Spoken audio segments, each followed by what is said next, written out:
Potato? Malaman kung pinapirma ba ako ni Love sa prenuptial agreement before kami nagpakasal. Sasagutin natin yan.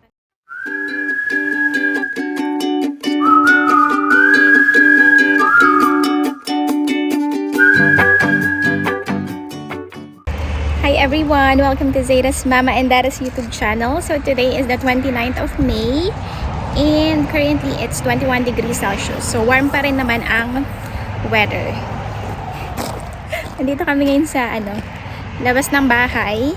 Wala namang masyadong ganap. Magtatanim lang ulit si Love sa kanyang mini garden kasi nga mamaya babalik na siya ulit sa work. So ganun ulit, balik ulit kami sa pagiging LDR for 4 to 5 days. So ayun lang, magkakaroon lang kami ng family time sa loob sa labas ng bahay through gardening.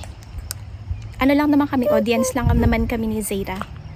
Si Love lang naman lagi ang gumagawa. Kung napapansin nyo yun sa aming vlog. So ayun, samahan nyo kami today.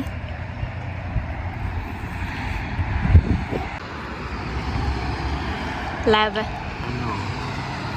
what are you doing? Planting okra. Ha? Planting okra. Ayan, nagtatanim daw siya ng okra. Balik kasi yung okra dito. Pagka dun sa Walmart, love how much is okra in Walmart? The frozen okra, it's expensive, right? Shouldn't eat frozen. It's not gonna taste good anyway. But I think that's the only available stuff here. No, they have it. It's just like not very good. Yeah. Hindi masyadong maganda yung okra nila doon. Ito na yung mga... Love, what is this green thing? Lettuce. Yeah. Ito yung lettuce na tinanim ni Love. And this one.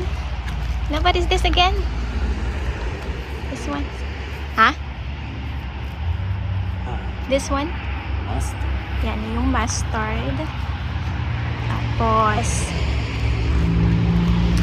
ito yung rose, pero wala pang bulaklak. Tapos, ayun ang green onions. Ayan.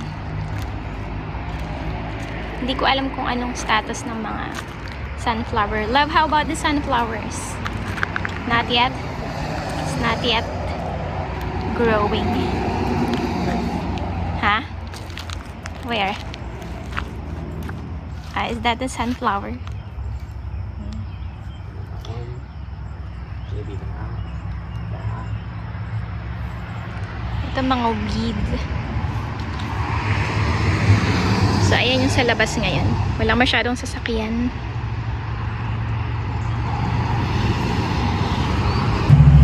So, maganda rin talaga na nagtatanim si Love kasi may mga na-harvest kami na vegetables. Hindi na kailangan bumili pa sa Walmart. Pero hindi ko masyadong gusto yung mustard.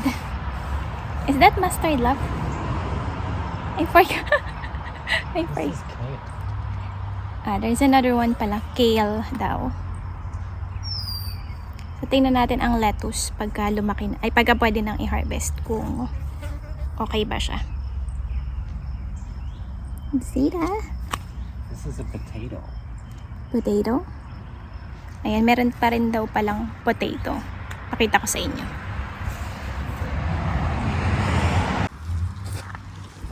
Ayan daw ang potato. Ayan. So, sana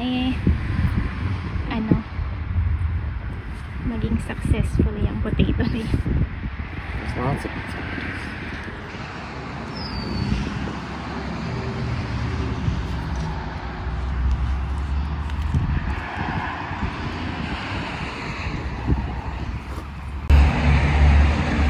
Tapos, kung interested kayong malaman, laging ganun yung sinasabi ko, no? Kung interested kayong malaman, about prenuptial agreement.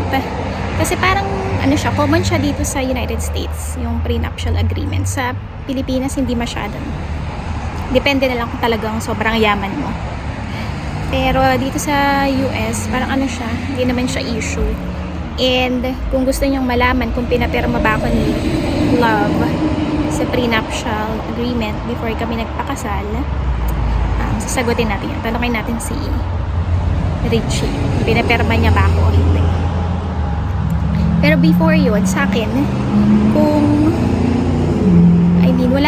walang problema dun sa prenuptial agreement. Pipirma or hindi, okay lang. Kasi, di ba, ano naman yun eh. Nasa sayo naman yun kung paano mo siya i-accept. Kasi kung totoo naman yung love mo dun sa isang tao, walang reason para hindi ka pumirma doon sa sa document na yun or sa agreement na yun. Pero iba-iba kasi tayo ng perspective and ng pananaw sa buhay. So, yung iba parang hindi agree sa ganun. Yung iba, okay lang. So, ayun. Pero ako, okay lang. Walang problema. Ayun kasi ng mga issue lalo na pagdating sa pera. Kasi mahirap yun eh. Sobrang magiging malaking problema yung pagdating sa relationship. So, kayo ba? Agree ba kayo na mag-sign sa prenuptial agreement or hindi? Love, before we got married, did you make me sign to a prenuptial agreement? No. Why? I was going to, but I was too lazy. I just didn't feel like going on those paperwork. I don't like paperwork. So. Why do you think there's a need for a prenuptial agreement? Why not? Why? Why do you buy car insurance, you know? Yeah, you have to explain to them because I think in the Philippines, some people are not very open to that kind of stuff. Well, a woman, it's against her interest. But for a man, it's in your interest.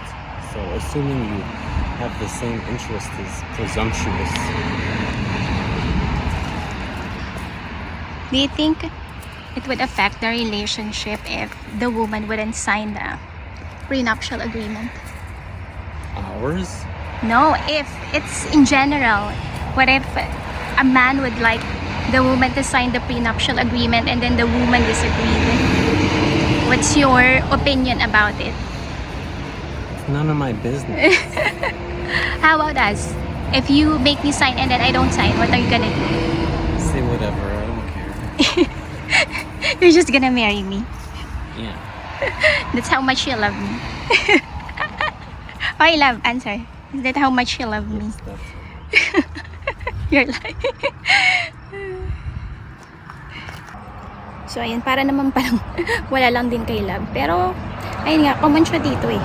Yun ang pansin ko ha, based sa aking experience, sa mga kakilala ko din. Parang hindi siya talaga issue, common siya dito sa United States. So, para sa akin, hindi siya dapat maging problema if ever man papirmahin ng prenuptial agreement or hindi. Kasi, di ba, pinaghirapan nila yun. So, if ever merong mangyari sa relationship, at least, di ba, meron, sure sila na sa kanila pa rin talaga mapupunta yung pinaghirapan nila. So, ayun. Yun yung aking, opinion about it. And yung sa amin, supposedly dahil papirmahin niya, pero dahil ayaw niya ng mga paperworks, hindi na lang niya tinuloy. Let me show the camera something. I'll go. So this is amaranth. They make very big, beautiful purple plants, and they're just these tiny little seeds. But I'll show you the seedling.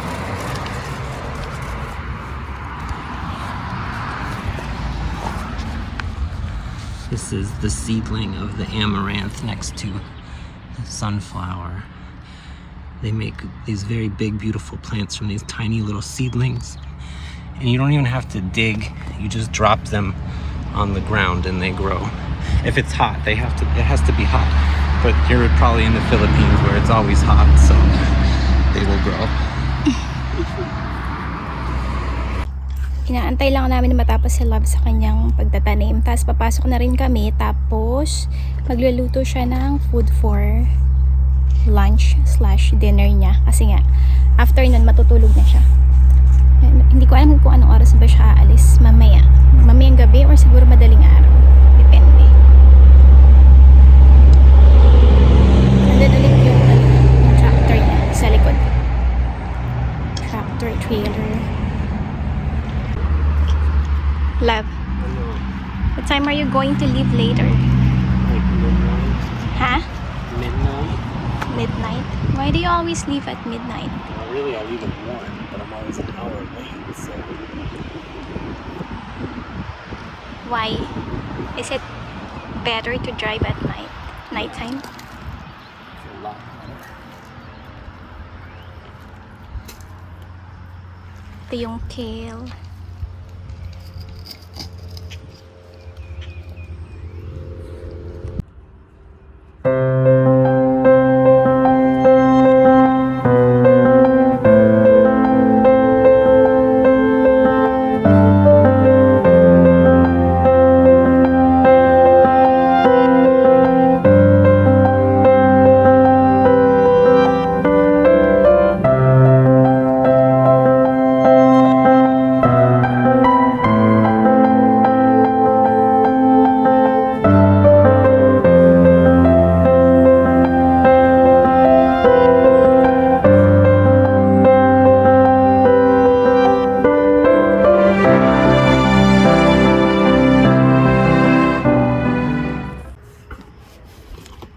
So, ayan si Love. Hindi ko alam kung ano ba ang kanyang gagawin dyan sa mga halaman niya. Love, what are you trying to do?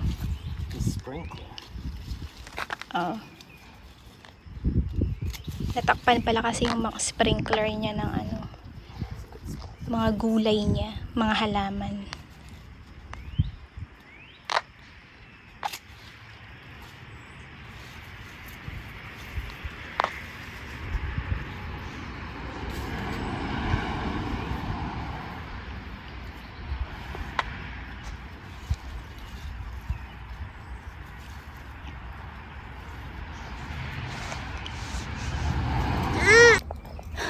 Ba yung buhok ko. So, ayan, sumilong kami dito sa, ano, may shade.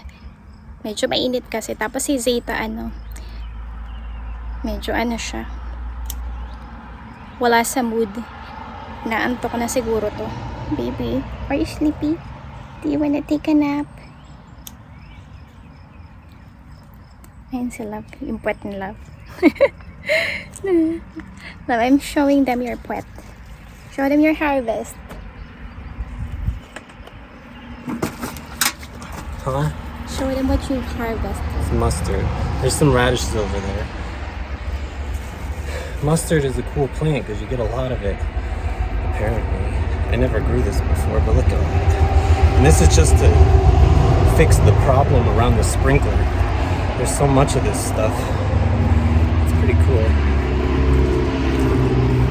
Meron na naman siyang harvest. Gagawin niya ulit yung salad. Kumakain ako konti, pero konti lang.